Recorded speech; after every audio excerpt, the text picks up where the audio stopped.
Hey there guys, my name is Brandon, aka Suns Geek, and if it has to deal with the Phoenix Suns, I'm going to make a video about it.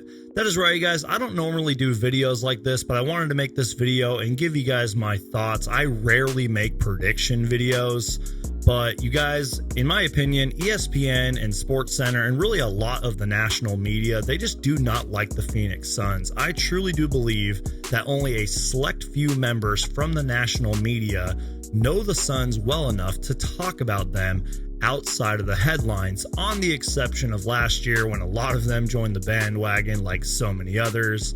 And most of the time, you guys, I feel like we get overlooked, we get forgotten about, and a lot of like national media people and ESPN and SportsCenter, they just kind of hate on us. So the reason for this video is the NBA writers at ESPN have come out with their early predictions on, win totals and their favorites to win the championship, the MVP award, etc., etc. So we're going to be diving into this. I'm going to be giving you guys my thoughts. Keep in mind, this is an ESPN subscription thing.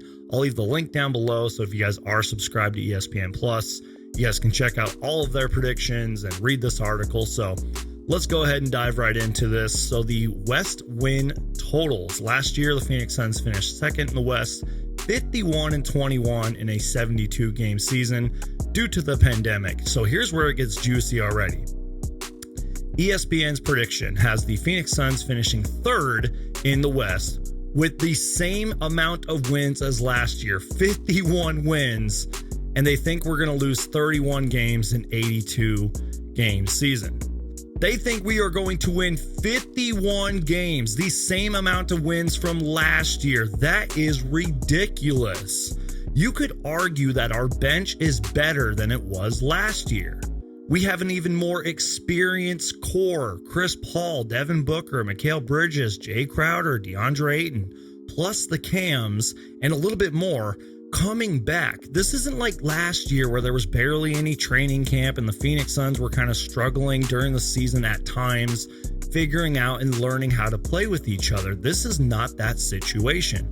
Most of the Phoenix Suns core is coming back truly experienced. We went all the way to the NBA Finals, and we were 2 wins shy of our first ever NBA championship.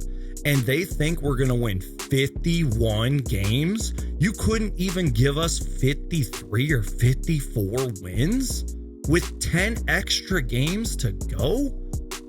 That's ridiculous. Like, who wrote that? Who signed off on that? Like, that just makes no sense. Absolutely ridiculous. I could rant about that all day, but I'll just continue on. So the chance to win the West, as we know, the Phoenix Suns did win the Western Conference last year. And as you can tell, they have us third once again with the best chance to win the West behind the Los Angeles Lakers, which I will agree is pretty fair. And I understand there are a lot of really good teams in the Western Conference and it might get really tough out there, but they have us behind the Lakers and the Utah Jazz. I don't even know, you guys. Do I have to really rant about that? I don't know. So moving on to the MVP chances, the last year's result was Chris Paul finished 5th in MVP voting. This year, no Phoenix Suns are mentioned among 9 players that are listed for the MVP award. Now, Chris Paul obviously was an MVP candidate last year, and you could argue that even Devin Booker was in the honorable mentions list for the MVP award last year, and they don't even have any Phoenix Suns players this year. So looks like Chris Paul and Devin Booker are definitely going to have to prove the ESPN writers wrong, in my opinion. Coach of the Year chances. Now, this one might get a little bit tricky. Last year, Monty Williams clearly should have won the Coach of the Year award. I think he won like the Coach of the Year award among his peers and all that, but he did not win the NBA Coach of the Year. ESPN has Monty Williams 6th on this list. Now, that wouldn't really bug me so much if there were some other coaches on here that were ranked way too high. Now, maybe they think he's a little low because he, again, should have won Coach of the Year last year, and maybe they think, the Suns are going to be really good, and I don't know. I think he should be a little bit higher. I think they got that one wrong as well. Also, the Defensive Player of the Year chances. This year, no Suns player is listed in the top 7, although DeAndre Ayton did receive some honorable mentions, and I think that is fair. I mean, there is a lot of great defensive player candidates out there. So if somehow DeAndre Ayton takes a huge leap defensively, I think he would maybe crack the top 5, but I don't think he's going to win Defensive Player of the Year unless the spirit of Bill Russell or Dikembe Mutombo goes into DeAndre Ayton. He just has a dominant defensive year. So I do think that they got that one right. The 6th Man of the Year chances last year, no Suns player got any votes, and they got no votes listed on here either.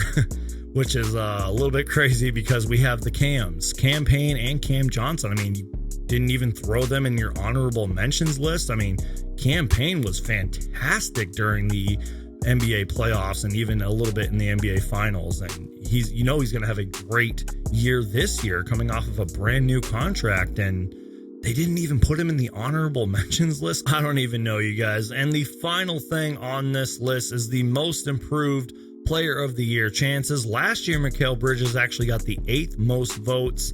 ESPN's prediction is that he is mentioned again, but he is way down the list. And my thoughts on that are that Mikal Bridges just needs to take a bigger leap offensively, and I think that he will get more recognition in this league. He will have more most improved Player of the Year chances, and that's just my personal opinion. I think that if he takes a big leap offensively, that might help his max contract extension out, which he is eligible for. So as always, guys, please leave me your thoughts, comments, and opinions down below. Engage with me in the comments section.